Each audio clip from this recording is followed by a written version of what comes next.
जय हिंद साथियों, स्वागत है आप सभी का सक्सेस वर्ल्ड MCQ चैनल पर।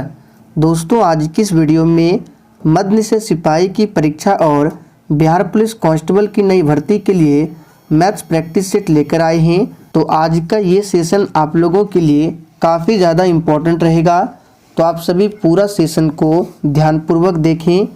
तो चलिए सेशन की शुरुआत करते हैं आज के प्रश्नों से। तो पहला प्रश्न है, 2 अंकों की सबसे बड़ी अभाज्य संख्या क्या है। बिल्कुल इसी तरह के प्रश्न आपके एग्जाम में भी पूछे जाएंगे। तो चलिए पहले प्रश्न का आंसर अगर आपको पता है तो आप सभी कमेंट बॉक्स में अपना अपना आंसर जरूर बताएंगे।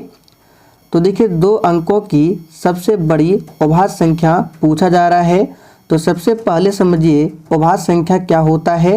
तो देखिए, जिस संख्या का केवल 2 गुणनखंड हो उसे अभाज्य संख्या कहते हैं। सिंपल ये परिभाषा है। जैसे कि हम यहाँ पे लिखते हैं 3। अब देखिए 3 का क्या क्या गुणनखंड होता है। एक होता है और दूसरा 3 होता है।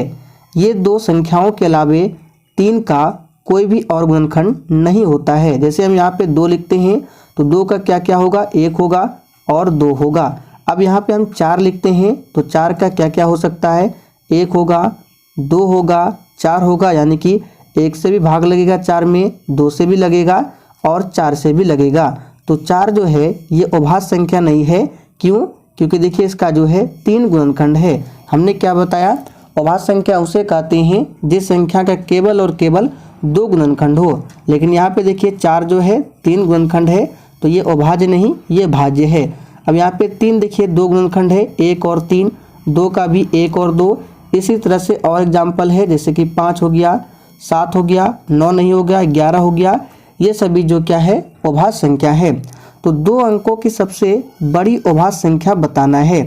तो यहाँ पे आपका आंसर हो जाएगा 97। 97 जो है ये 2 अंकों की सबसे बड़ी अभाज्य संख्या है। चलिए यहाँ से और भी इम्पोर्टेंट बता देते हैं। आपसे पूछा जा सकता है कि सबसे छोटी अभाज्य संख्या क्या है, तो 2। इन सभी को याद कर लीजिए। सबसे छोटी अभाज्य संख्या 2। अगर पूछे 2 अंकों की सबसे छोटी अभाज्य संख्या 11 और 2 अंकों की सबसे बड़ी अभाज्य संख्या 97, तो इन सभी को याद रखिएगा। दूसरा प्रश्न है, कोई व्यापारी अपने माल का जो मूल्य है क्रय मूल्य से 40% अधिक अंकित करता है और 25% का एक बट्टा यानी कि छूट भी देता है, तो उसका लाभ प्रतिशत क्या है आपको बताना है। और दोस्तों, आज के इस मैथ प्रैक्टिस सेट में आपके जितने भी क्वेश्चन सही होते हैं आपको सेशन के लास्ट में अपना अपना स्कोर कमेंट करके ज़रूर बताना है। मैं सभी के स्कोर को चेक करूंगा। तो यहाँ पे आप सभी ध्यान दीजिए, कोई एक व्यापारी है, वो क्या करता है, अपने सामान का जो मूल्य है क्रय मूल्य से 40% अधिक अंकित कर देता है। यानी कि वो व्यापारी जो है जितने में अपने सामान को खरीदा है उससे 40% अधिक अंकित करता है। तो यहाँ पे लिख लेते हैं MP, मार्क प्राइज जिसको बोलते हैं हिंदी में अंकित मूल्य, और यहाँ पे लिखते हैं CP यानी कॉस्ट प्राइज जिसको क्रय मूल्य कहते हैं। और एक बात ध्यान रखिए, जिससे तुलना किया जाता है उसको कुछ ना कुछ मानना पड़ता है। तो यहाँ पे तुलना हो रहा है क्रय मूल्य से। देखिए क्रय मूल्य से, तो इसको मान लेंगे 100% है। यानी कि उस व्यापारी का जो कॉस्ट प्राइस है 100 है और उसने अंकित कितना किया है, 40% अधिक। यानी 100 का 40% अधिक कितना होता है, 140 होता है। ये बेसिक मैथ है, आप लोगों ने पढ़ा होगा। उसके बाद क्या करता है, अंकित करने के बाद 25% का छूट भी दे रहा है। यानी 140 रुपया वो अंकित किया और इस पर 25% का छूट दिया। देखिए छूट क्या होता है, जितना छूट दिया जाता है उसको 100 में माइनस किया जाता है। यानी कि अगर 25% का छूट दे रहा है तो 100 में 25 को माइनस कीजिए, हो जाएगा 75। तो 140 पर क्या कर रहा है, 25% का छूट दे रहा है, यानी 75/100। चलिए अब इसको सॉल्व करते हैं। 0 से 0, 2 से 5, 2 से 7, फिर ये 5 से 75, 15। तो यहाँ से कितना हो गया, 105 हो गया। तो ये जो 105 है फाइनल है, यानी कि ये बेच रहा है। 40% अधिक अंकित कर दिया 25% का छूट भी दे दिया और उसके बाद जो रिजल्ट आया यानी कि सेलिंग प्राइस जो है उसका 105 रुपया में बेच रहा है। अब यहाँ पे ध्यान दीजिए, उस व्यापारी का क्रय मूल्य कितना था, हमने माना था 100 रुपया और फाइनल में वो कितना में बेच रहा है, 105 रुपया में बेच रहा है। तो 100 रुपया में खरीदा, 105 रुपया में बेच रहा है, यानी कि 5 रुपया का लाभ हुआ। लेकिन आपको लाभ प्रतिशत निकालना है, तो लाभ प्रतिशत का सूत्र होता है लाभ गुना 100। तो 5 गुना 100 और बट्टे क्रय मूल्य 100 है, यहाँ से 100 से 100 कैंसिल, यानी कि 5%। सी ऑप्शन आपका सही जवाब है। आगे देखिए, दो संख्याएं 3:4 के रेशियो में है और उसका लघुत्तम समावर्तक 48 है, तो उन दो संख्याओं का योग क्या होगा। चलिए आप सभी सॉल्व करके आंसर बताएंगे, फिर हम बताते हैं। और देखिए, प्रत्येक स्टूडेंट को अपना अपना आंसर कमेंट जरूर करना है। तो यहाँ पे क्या करते हैं, दो संख्या दिया गया है अनुपात में 3:4 के अनुपात में। तो मान लेते हैं पहली संख्या है 3x, दूसरी संख्या है 4x। ठीक है, अब इन दोनों का एलसीएम दिया गया है 48। तो 3 और 4 का एलसीएम क्या होता है, 12 होता है, यानी 12x का वैल्यू दिया गया है 48।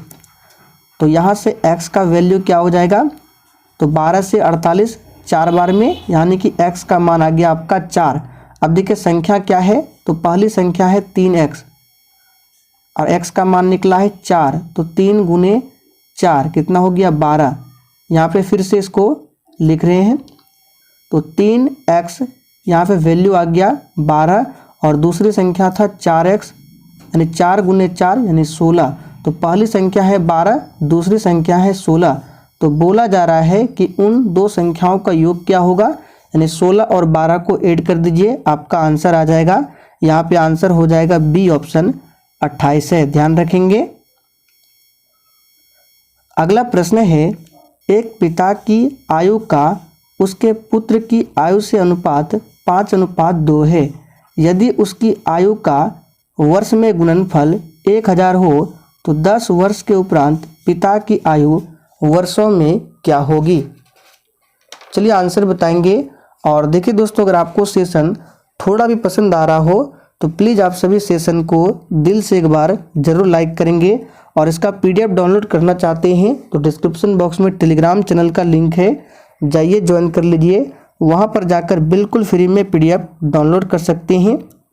तो यहाँ पे ध्यान दीजिए, पिता और उसके पुत्र की आयु का अनुपात दिया हुआ है 5:2 के अनुपात में। तो यहाँ पे लिख देते हैं पिता और पुत्र, आयु का अनुपात है, पिता का है 5 तो 5x लिख देते हैं, पुत्र 2x। अब देखिए बोला गया है उसकी आयु का वर्ष में गुणनफल 1000 है, तो गुना करके हम कर देंगे 1000, यही 1000 दिया हुआ है। अब यहाँ से x का वैल्यू निकालेंगे तो 5x गुना 2x, ये हो जाएगा 10x का स्क्वायर इज इक्वल टू 1000।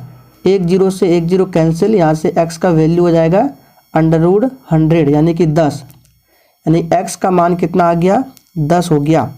तो बोला गया पिता की आयु वर्षों में क्या होगी। तो सबसे पहले पिता की आयु निकालते हैं। तो हमने माना था 5x, तो देखिए 5 गुने x के जगह पे 10 रखेंगे, यानी 50 हो गया। ठीक है, ये पिता की आयु है। तो बोला गया 10 वर्ष के उपरांत यानी 10 वर्ष बाद, तो 50 वर्ष उम्र है वर्तमान में, तो 10 वर्ष बाद क्या होगा, 50 10 60, यानी कि बी ऑप्शन आपका सही जवाब है।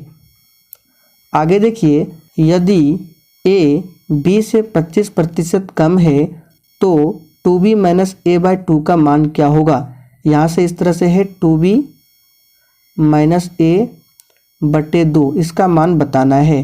तो यहाँ पे देखिए एक a है और एक b है। यहाँ पे बोला गया है ये जो a है ये b से 25% कम है। अगर ये 100 है तो ये 25 कम है, यानी ये 75 है। अब यहाँ से 25 तिया 75, 25 चौक 100, यानी 3, a का मान आ गया 3, b का मान आ गया 4। अब यहाँ पे वैल्यू को पुट कर दीजिए, आंसर आ जाएगा। तो देखिए 2 गुने b के जगह पे रखना है हमको 4, माइनस a के जगह पे रखना है 3 और बटे में 2। तो 4 को 2 से मल्टीप्लाई करेंगे 8, 8 में 3 जाएगा 5, यानी 5/2। देखिए ए ऑप्शन में दिया हुआ है। आगे देखिए, अर्थमेटिक शब्द में आई अक्षर के होने का प्रतिशत क्या है। यानी अर्थमेटिक में जो आई है इसका प्रतिशत क्या है आपको बताना है। तो इसको कैसे सॉल्व करेंगे, सबसे पहले यहाँ पे लिखिए ARITHMETIC। टोटल लेटर को काउंट करेंगे तो ये 10 है, जिसमें से आई देखिए 2 बार रिपीट है, यहाँ पे दिखा देते हैं, एक यहाँ और एक यहाँ। तो प्रतिशत कैसे निकालते हैं, तो आई 2 बार है और टोटल लेटर है 10। अब इसको 100 से मल्टीप्लाई कर दीजिए, आपका आंसर आ जाएगा, यानी 20%। देखिए ए ऑप्शन में दिया हुआ है। आगे बढ़ते हैं। 2 वर्गों का क्षेत्रफल है 16:9, तो उसके परिमाप का अनुपात क्या होगा। यहाँ पे परिमाप होगा, तो देखिए इसको कैसे निकालेंगे। तो वर्ग का क्षेत्रफल क्या होता है, भुजा स्क्वायर होता है। तो पहली वर्ग का भुजा मान लेते हैं A1 है और दूसरी वर्ग का भुजा है A2। तो यहाँ पे लिखते हैं पहला वर्ग का क्षेत्रफल बटे दिया गया है दूसरे वर्ग का क्षेत्रफल, कितना दिया हुआ है 16/9। और यहाँ पे हम लोग क्या करेंगे, सूत्र को लगाएंगे। तो क्षेत्रफल का सूत्र होता है भुजा स्क्वायर। तो पहला वर्ग है तो A1 का स्क्वायर, दूसरा वर्ग है तो A2 का स्क्वायर। यहाँ पे दिया हुआ है 16/9। अब यहाँ पे ध्यान दीजिए, यहाँ भी स्क्वायर है, यहाँ भी स्क्वायर है, तो हम इसको इस तरह से लिख सकते हैं A1/A2 का पूरा स्क्वायर, ठीक है। और ये दिया हुआ है 16/9। अब ये जब स्क्वायर इधर आएगा राइट साइड में तो ये क्या हो जाएगा, रूट में आता है। तो यहाँ पे हो जाएगा A1/A2 बराबर हो जाएगा 16/9 इसका अंडर रूट। यहाँ पे 16 का मान 4, 9 का मान 3, ठीक है। अब यहाँ से भुजाओं का अनुपात निकल गया है। तो परिमाप क्या होता है, वर्ग का परिमाप होता है 4 गुना 1 भुजा। तो एक वर्ग का भुजा है 4 और दूसरी वर्ग का भुजा है 3। तो पहला वर्ग का परिमाप होगा 4 गुना 4 और दूसरा जो है 4 गुना 3, यानी 16/12। देखिए डी ऑप्शन में दिया हुआ है। आगे देखिए, यदि 2A बराबर 3B बराबर 4C हो तो A अनुपात B अनुपात C क्या होगा।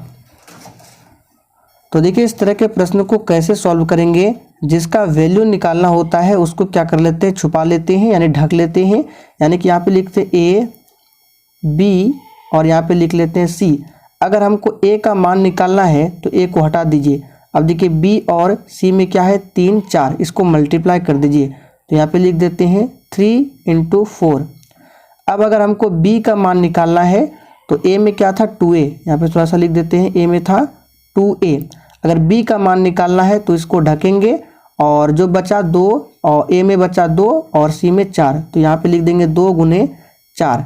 अब अगर हमको C का मान निकालना है तो C को ढकेंगे, B में है 3, A में है 2, यहाँ पे 2 × 3। अब देखिए यहाँ से 12 हो गया, ये 8 हो गया और ये 6 हो गया। अब इसको काट सकते हैं, 2 से 6, 2 से 4, 2 से 3, यानी 6:4:3। देखिए ऑप्शन दिया गया है सी में। अब ये आखिरी प्रश्न है और ये प्रश्न आप लोगों के लिए है। इसको सॉल्व करके आपको नीचे कमेंट बॉक्स में आंसर बताना है, फिर दूसरे क्लास में इस प्रश्न को बताया जाएगा। तो आज के लिए इतना ही, तब तक के लिए जय हिंद।